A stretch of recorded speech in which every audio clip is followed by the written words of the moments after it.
Espero que você esteja bem. Nós vamos estar fazendo as correções agora relacionadas ao assunto ondulatório, né? Ondas eletromagnéticas e ondas sonoras, assuntos vistos aí no último vídeo.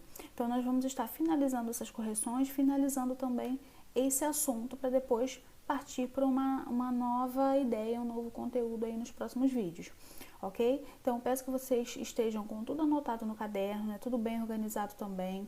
Tentem fazer, tirem a foto, né, das atividades e me enviem, que eu vou estar sinalizando para vocês qualquer dificuldade ou qualquer erro que possa estar acontecendo, tá? Então, mais uma orientação. Procurem se organizar enquanto a disciplina, por exemplo, capítulos, né, relacionados ao tema de ondas eletromagnéticas, façam todos esses exercícios relacionados ao capítulo, depois capítulo relacionado a ondas sonoras, da mesma forma. Deixem tudo separadinho, porque isso vai facilitar até mesmo vocês na hora de estudar, ok? Então vamos estar fazendo essas correções, prestem bastante atenção e, mais uma vez, não esqueçam de estar participando na plataforma, deixando mais perguntas, né, ficarem mais ativos, porque eu vou ter uma noção também de como está o conteúdo com vocês. Então, vamos começar aí com essa parte de correção, no sistematizar. Número 1. Explique o funcionamento dos óculos de visão noturna com base na definição da radiação infravermelha. Então, o infravermelho é um tipo de onda eletromagnética que só vai conseguir ser captado em uma determinada frequência. No caso aí dos óculos de visão noturna, eles captam somente a radiação infravermelha, por isso que eles funcionam daquela forma, né, aparecendo ali em cores diferentes na visão das pessoas. 2. Qual a grandeza física diferencia ondas eletromagnéticas? Então, elas existem porque a frequência é diferente. Então, é um valor de baixa frequência que define uma onda eletromagnética em relação a uma de alta frequência. Então, as de baixa frequência não vão ter força suficiente, por exemplo, para poder atingir as nossas células. Já umas de alta frequência, né, já podem causar danos aí ao corpo humano. Tá? Aqui no padrão de resposta, vocês têm a diferença, né, em relação aos padrões. Ó. As ondas de baixa frequência não oferecem riscos à saúde, são as ondas de rádio, né, as ondas sonoras, então elas não vão oferecer. Já as ondas relacionadas à radiação, o infravermelho, o ultravioleta, a radiação gama, elas vão alterar as nossas células, podendo causar sérios problemas. 3. Em um dia ensolarado, é muito importante usar o protetor solar e os óculos escuros, pois esses itens protegem o organismo da radiação emitida pelo sol. Que radiação é essa? Né? Falei até anteriormente. É a radiação ultravioleta. Quais são os danos à saúde? Como é uma radiação muito forte, gente, de alta frequência, ela pode chegar aí até as nossas células e alterar o DNA, alterar a estrutura. Isso pode causar a longo prazo um câncer de pele, problemas de visão, tá? Então, é uma radiação considerada perigosa. 4. Qual das expressões completam corretamente a frase a seguir? Então, vamos analisar a frase para ver qual expressão correta vai completar. Aí a gente vai ver raio-x, raio gama, ultravioleta, infravermelho, luz visível, né? Os são utilizados em exames médicos para analisar, por exemplo, se o osso do paciente foi fraturado. É o raio-x, ok? Então, os raios-x, né, são utilizados em exames médicos. Letra B. 5. Qual é o significado científico da unidade de medida Hertz? Dê exemplo de situações em que ela é utilizada. Então, o significado científico da unidade está relacionado à frequência, tá? Então, esse é o significado dela. Quais são os exemplos de onde ela é utilizada? Nas frequências de rádio, por exemplo. Tá? Então, na frequência, por exemplo, 98 kHz ou MHz, enfim, aí é a frequência que está sendo utilizada, a frequência em Hertz. 6. Explique de maneira sucinta o funcionamento da gaiola de Faraday e dê um exemplo de como o princípio foi utilizado no nosso cotidiano. Então, esse exemplo está bem explicadinho, né, no livro, e eu vou também estar explicando para vocês. Ela é uma blindagem eletrostática, ou seja, ela vai proteger, né, todos os corpos ou os aparelhos das ondas eletromagnéticas externas que poderiam danificá-los. Então, Por exemplo, é como se você estivesse agora protegido, de fato está, né? Protegido na sua casa contra a radiação infravermelha, a radiação ultravioleta do sol. Então, a gaiola de Faraday vai funcionar da mesma forma, né? Protegendo contra a radiação eletromagnética externa, que vem de fora, tá bom? No refletir. A transmissão via internet revolucionou nosso modo de vida. Estamos cada vez mais conectados e as redes Wi-Fi utilizam ondas eletromagnéticas para distribuir sinais de internet por toda a casa. Então, é assim que a gente está estudando agora.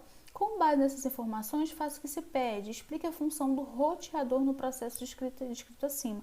O roteador ele vai receber o sinal, né, da internet, esse sinal que vem do satélite, né, vai do satélite para o cabo de internet aí da sua rua, e do cabo de internet da sua rua vai para o roteador, e esse roteador vai captar esse sinal e distribuir aí as ondas eletromagnéticas na sua casa, para os celulares, para a televisão, enfim, para todos os outros aparelhos que possam captar. B. Explique por que existem alguns cômodos onde o sinal de internet não chega ou fica fraco demais. Está relacionado à distância, né, gente? Então, quanto mais distante esse cômodo for, quanto mais fechado ele for, lembra lá da gaiola do Faraday, né? Então, quanto mais distante, mais fechado, esse sinal vai ter dificuldade de chegar. Essa onda eletromagnética não vai ultrapassar. Por isso que existe diferença aí de sinal em determinados ambientes. Desafio. Número 1. Suponha que uma pessoa está falando no celular e ao entrar no elevador a ligação cai. Usando seus conhecimentos sobre ondas eletromagnéticas e características de uma cabine no elevador, explique a interrupção da ligação. Nesse caso, a cabine do elevador ele vai funcionar como uma blindagem, né? Uma blindagem eletrostática. Isso vai impedir que o sinal chegue até o telefone ou chegue até o aparelho ali que a pessoa estiver usando. 2. As estações de rádio podem ser sintonizadas em AM e FM. Tudo isso são frequências, tá? Frequência de AM, frequência de FM, frequência essa que é medida em hertz. O que vocês vão fazer? Escrever um texto falando sobre as informações sobre esses tipos de transmissões e também descrever como essa sintonização, né, funciona. Então, aqui vocês têm uma ideia mais ou menos de como ela funciona. Né? No caso aqui, a amplitude modulada é AM, isso vai a amplitude modulada, AM, isso vai interferir no som. Geralmente as ondas FM têm uma melhor frequência, então o som é melhor, então na rádio FM toca mais música. Então todas essas informações vocês vão colher aí na pesquisa de vocês e depois descrever o que vocês acharam aí sobre a diferença entre as frequências AM e FM, escrevendo no caderno, tá, gente? Não deixe de fazer porque é muito importante ter esse conhecimento sobre ondas eletromagnéticas. Vocês vão ver também muito esse assunto lá no ensino médio, tá? Não deixe de fazer, é importante.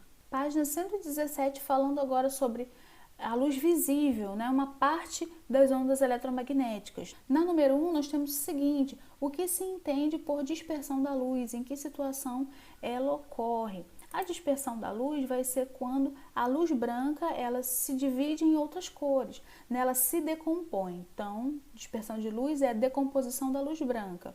Quais são as situações que ela ocorre? Quando ela passa de um meio para o outro, ou seja, quando a luz ela passa de um meio aéreo, né, do ar para a água, por exemplo, ela se decompõe. É dessa forma que aparece o arco-íris. A luz branca ela incide sobre uma gota de água e o reflexo que bate ali da luz do sol faz com que toda aquela luz branca se decomponha. Aí aparece o arco-íris, só que o arco-íris é uma coisa maior, né? É um fenômeno que acontece em várias gotículas de água ao mesmo tempo.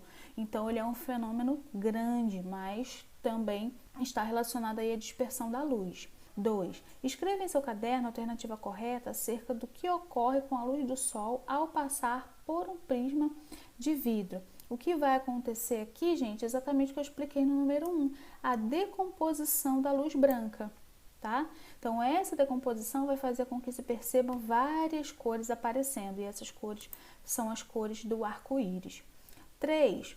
Indique qual alternativa tem a sequência exata de palavras para preencher a frase a seguir. Para se formar um feixe de luz branca, basta utilizar 3 cores. Quais são essas cores aí? Vocês já devem ter estudado em arte, né? São as cores principais. Aí eu tenho o vermelho, o verde e o azul. 4. Na música Pais e Filhos, gravada em 1989, pela banda Legião Urbana, um dos versos faz a seguinte pergunta: me diz por que o céu é azul. Responda utilizando o conceito relacionado a esse capítulo. Então, quais são as cores relacionadas aí? Então, a radiação solar, né, ela vai ter um papel importantíssimo nessa situação. Então, ela vai interagir com os gases que formam a atmosfera, principalmente o gás nitrogênio. E quando essa dispersão acontecer, certo? O violeta e o azul, que são as cores que mais vão se espalhar nos gases de nitrogênio, é a que vai ser percebida pelo nosso olho. Então, por isso, a visão que nós temos, né, que o céu é azul, porque o reflexo que nós vemos está relacionado à radiação solar que incidiu sobre os gases de nitrogênio e oxigênio. E esses gases estão muito abundantes na atmosfera. E a cor que eles emitem é azul, depois dessa incidência de radiação. E são justamente esses dois tipos de gases que vão permitir que os nossos olhos captem a cor azul predominantemente. Tá? Então, o padrão de resposta aqui no número 4, vocês podem estar se baseando também. Número 5. Observe a imagem a seguir e explique se somente os gases nitrogênio e oxigênio influenciam a cor do céu. Aqui vocês têm uma visão, né, de uma cidade poluída. Então, são só os gases que vão influenciar na cor do céu? Não. Então, outros fatores também influenciam. Poluição, poeira, umidade, a chegada de frentes frias, né, massas de ar frias, também vai influenciar porque elas vão deixar as nuvens numa aparência um pouco escura, né? Então, tudo isso vai modificar a cor do céu. No refletir agora, nós vamos comparar as fotografias. Numa primeira fotografia, a gente tem a iluminação natural e depois uma iluminação artificial. O que vocês vão fazer? Explicar por que as imagens parecem ser diferentes. Então, logicamente, nós temos uma incidência de luz diferente. Então, aqui, ó, na primeira fotografia, nós temos a luz branca. Na segunda fotografia é uma luz artificial, é uma luz azul. Então, a cor da maçã é diferente, ela se tornou mais azulada. Então, percebam que é a incidência da luz que vai determinar a capacidade da nossa visão. É isso que a questão quer que vocês percebam, tá? 2. Explique o processo de visão desde o momento em que a luz chega ao olho humano até a formação da imagem no cérebro. É captada pelos nossos olhos, mas de uma forma invertida. Quem organiza toda essa ideia, toda essa imagem é o cérebro. O nosso olho ele vai somente captar a luz branca. A luz vai incidir sobre o objeto e o objeto é o que será percebido. Nós enxergamos o reflexo desse objeto. Sendo que a imagem formada no nosso olho ela é invertida. O cérebro ele vai transformar essa imagem através das células que estão presentes no nosso nervo auditivo. E transformando essa imagem, nós vamos conseguir interpretar o que nós estamos vendo. Tudo isso, gente, acontece em milésimos de segundo. É muito rápido que o cérebro faz toda essa transformação, toda essa conexão aí em relação às imagens, tá? Desafio. Você já viu alguma sombra colorida? Será que é possível criar sombras coloridas? Vocês vão fazer um desenho, né, ou escrever, né, o que ficar melhor aí, acredito que a escrita fique melhor para alguns, sobre esse assunto, sobre como as sombras são produzidas. Então, aqui nós temos um padrão de resposta. Nós só podemos mudar a cor dos objetos se nós utilizarmos iluminação de jeitos diferentes. Por exemplo, utilizar 3 fontes de luz, uma luz vermelha, uma luz azul, uma luz verde. Aí a sombra vai trazer para a gente uma ideia de cor diferente. Então, naturalmente, não existe sombra colorida. A sombra é uma região escura, né, onde a luz não consegue incidir. Para essa sombra ser projetada em combinação de cor diferente, eu tenho que alterar a luz. E essa alteração de luz é algo artificial. Então, vocês vão escrever um pouquinho sobre esse assunto. Página 125. Agora, falando sobre a parte de cálculo em relação às ondas eletromagnéticas. Então, no número 1, se você tivesse que explicar a um amigo o que é um espectro de uma lâmpada, como você faria?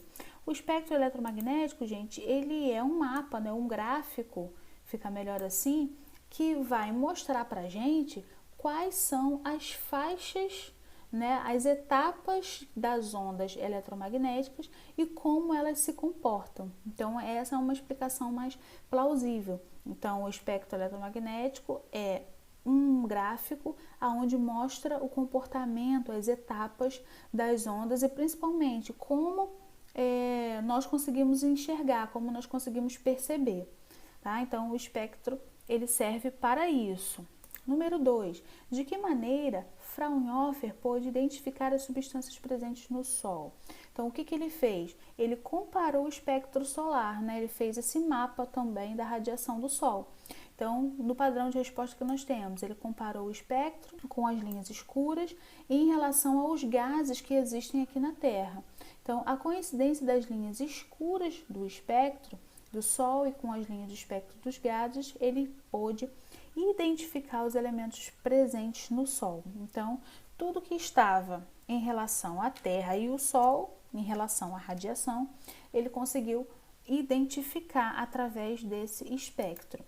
3. É possível detectar em uma chama de gás cores que vão do alaranjado, passando pelo amarelo e chegam ao azul. Já perceberam isso?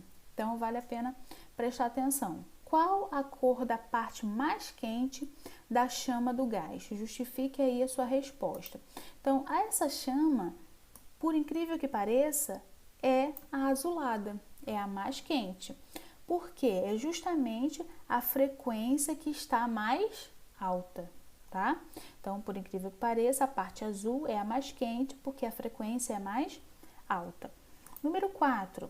Observando aqui o gráfico, tá? Radiação emitida por um corpo em função à sua temperatura, a intensidade da radiação e aqui a temperatura. Então, aqui nós temos nessa radiação aumentando. Na letra A, qual é a relação da temperatura de um corpo com a intensidade máxima da radiação emitida? Então, quanto maior a temperatura do corpo, maior é a intensidade. Essa é a relação entre as duas, tá? Maior temperatura, maior é a intensidade da onda eletromagnética.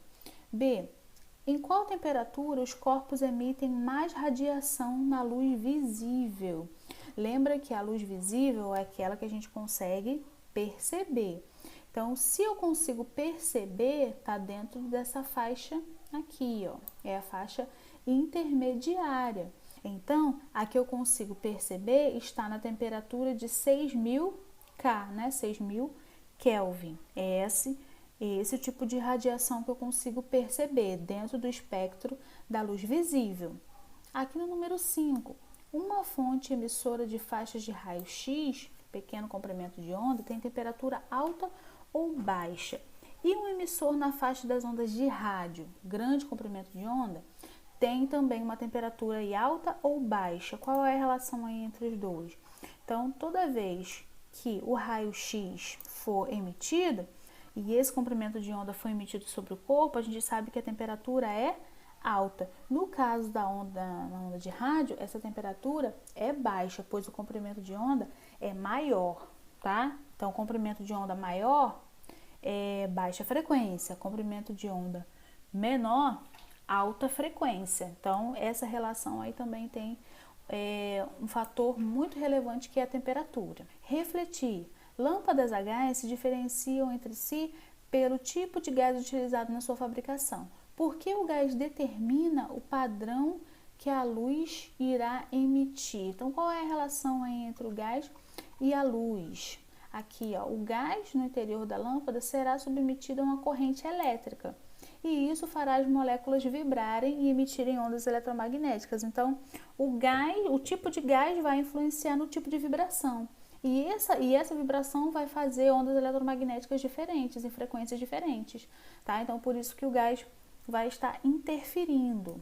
Vamos aqui agora à parte de cálculo. O gráfico abaixo mostra o espectro de emissão de luz na lâmpada de LED. Então, aqui ó, vocês têm o comprimento de onda, né, nessa parte aqui da horizontal, na vertical o relacionado à temperatura, tá? Então, tudo isso aqui vocês têm demonstrando no gráfico. Vamos responder aqui, letra A. Qual é aproximadamente o valor do comprimento de onda de maior intensidade emitida por essa lâmpada de LED? Aí a gente vai analisar aqui o comprimento de onda de maior intensidade, que está na parte aqui de baixo do gráfico. Maior intensidade está aqui nesse ponto. Vamos conferir, é de aproximadamente 462, tá? É no ponto mais alto aqui, ó, entre 450 e 475. Então, o livro deu pra gente aí 462. B, esse comprimento de onda equivale à cor que vocês acham aí? Qual é a cor que vai equivaler? A cor azul, tá? Isso também está lá no espectro eletromagnético. C, você acredita que essa lâmpada seria adequada para realçar a cor violeta do objeto? Então, se ele está aí na cor azul, será que ele pode realçar a cor violeta?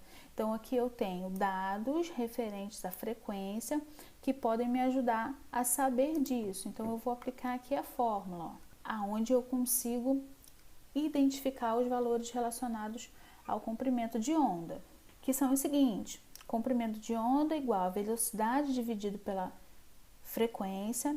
No valor aqui de velocidade eu tenho 3 vezes 10 elevado à oitava potência e dividido para 6,7 vezes 10 elevado à 14ª potência. Dividindo aqui esses valores, eu tenho 448 nanômetros, ok? E numa segunda conta, eu vou dividir o mesmo valor relacionado aqui à velocidade da onda por 7,5 vezes 10 elevado a 14. E o valor que eu vou encontrar é de 450. A notação científica, eu não vou mexer, não vou fazer divisão de notação científica. Eu vou dividir esses números aqui apenas. Vou dividir 3 por 7,5, 3 por 6,7. Como eu vou resolver a notação científica? Eu vou diminuir.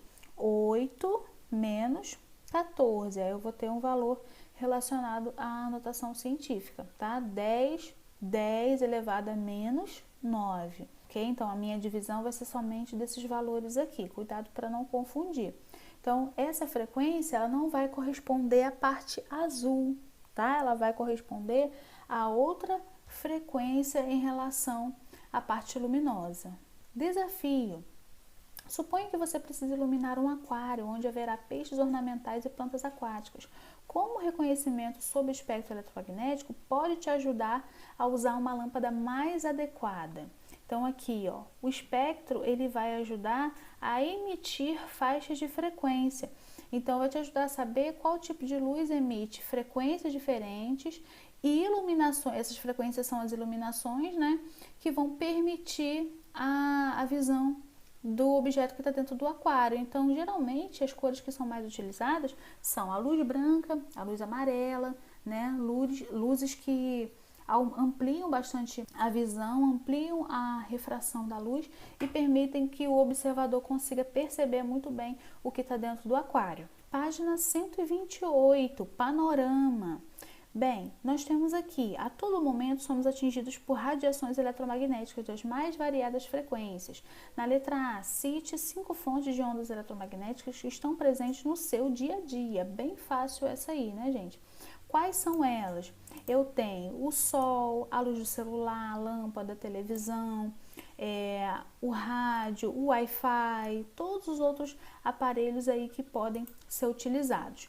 Na B, cite alguns sensores para a radiação eletromagnética. Aí nós temos também celular, roteador, nosso olho humano, antena de rádio. Então, sensores são aqueles que vão captar essas ondas. 2. Descreva os riscos e benefícios associados às diferenças em diferentes, né, radiações eletromagnéticas. Então, como foi visto anteriormente, elas podem causar danos aí ao nosso corpo. E quais são esses danos? Aí está aqui bem descrito. A radiação, ela tem uma alta frequência, né? E essa alta frequência, ela pode interferir nas nossas estruturas do corpo, nos nossos ossos, nas nossas células. Ela pode alterar aí toda a questão da modificação genética e tudo isso pode causar sérios problemas. Essas são as alterações principais. Número 3, observe a figura a seguir relativa ao hidrogênio. O que ela representa? Justifique aí a sua resposta. Então, aqui vocês têm uma imagem escura com vários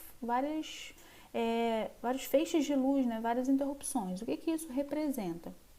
Ela representa um espectro de emissão, no caso do nitrogênio. Essas linhas coloridas indicam a região onde o elemento vai emitir ondas eletromagnéticas, tá? Então, é um espectro também. 4. Antigamente era muito comum os açougues usarem iluminação vermelha nos balcões, onde se armazenava carne para exposição aos clientes. Explique de acordo com as propriedades de luz por que se fazia isso, né? Então, era uma tentativa aí de enganar o cliente, né? As carnes que têm aspecto avermelhado, ao serem iluminadas pela luz vermelha, teriam a sua cor realçada. Tudo isso daria a ela uma aparência de carne fresca. Então, isso era feito para tentar fazer com que o cliente pensasse que aquela carne era fresca. 5. As cores são utilizadas tanto na arte quanto na iluminação de ambiente. No entanto, quando se trata de associar cores e gerar novas tonalidades, a situação é um pouco diferente. Indique qual é a cor formada se misturarmos azul e amarelo nos casos. Então, no caso de luz, qual é a cor formada? Misturando aí azul e amarelo, a gente vai ter a cor branca, tá? Misturando, né, dois feixes de luz, azul e amarelo, eu vou ter a cor branca. No caso aqui do pigmento, da cor mesmo, lápis de cor, lá pintando, eu vou ter o verde, misturando azul e amarelo, tá? Então, existe aí uma diferença, cuidado para não confundir. 6. Sabe-se que as micro-ondas têm comprimento de onda que varia de 1 milímetro até 1 metro. Se a velocidade da luz no vácuo é de 3 vezes 10 a oitava, né, metros por segundo, qual é a faixa de frequência do micro-ondas? Espera essa sua resposta em Hertz. Aí nós vamos aplicar aquela fórmula que nós vimos no final do vídeo.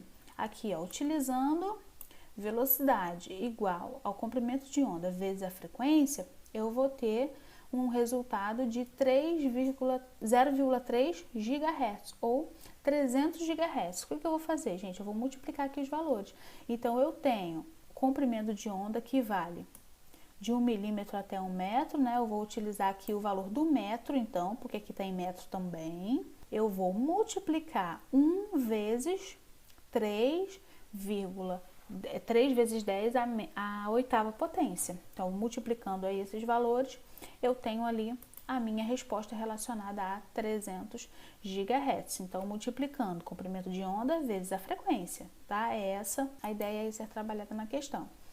Número 7. De acordo com o que foi estudado a respeito de ondas eletromagnéticas, formule uma explicação para a necessidade de desligar celulares e tablets durante o voo de avião. Qual é a relação com isso, gente? Que os celulares e os tablets vão emitir uma frequência também, uma onda em uma determinada frequência. E essa emissão pode alterar as emissões que o piloto vai receber lá na cabine.